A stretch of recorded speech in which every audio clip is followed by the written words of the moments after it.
patrimoine culturel, historique et immatériel exceptionnel qui constitue un socle fondamental de notre identité.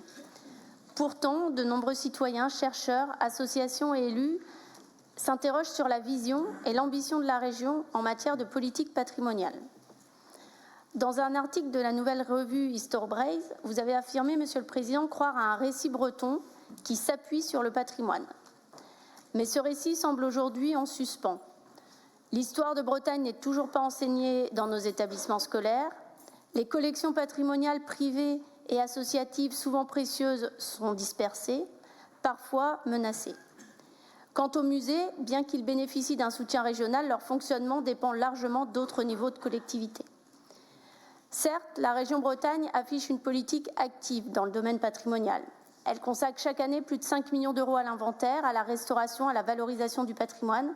Et entre 2014 et 2024, ce sont plus de 56 millions d'euros qui ont été versés à divers acteurs, dont plus de 40 millions à des collectivités, principalement pour la restauration de bâtiments, châteaux, chapelles, églises, ports. La région a également en gestion directe le service de l'inventaire du patrimoine et soutient des initiatives comme l'inventaire participatif du patrimoine culturel immatériel porté par Bretagne Culture Diversité, qui recense les fest-noz, les savoir-faire et autres. Mais ces actions, bien que louables, apparaissent fragmentées, sans vision d'ensemble ni stratégie partagée sur ce que le patrimoine peut apporter à la société bretonne d'aujourd'hui.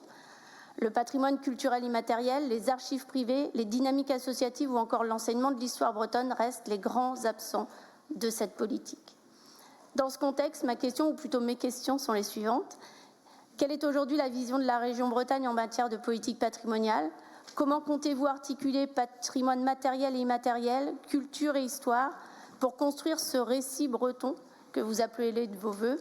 Et quelles actions concrètes envisagez-vous pour soutenir les musées, les archives privées, les initiatives associatives et l'enseignement de l'histoire bretonne, afin de faire du patrimoine un véritable levier de cohésion, d'émancipation et de rayonnement régional ?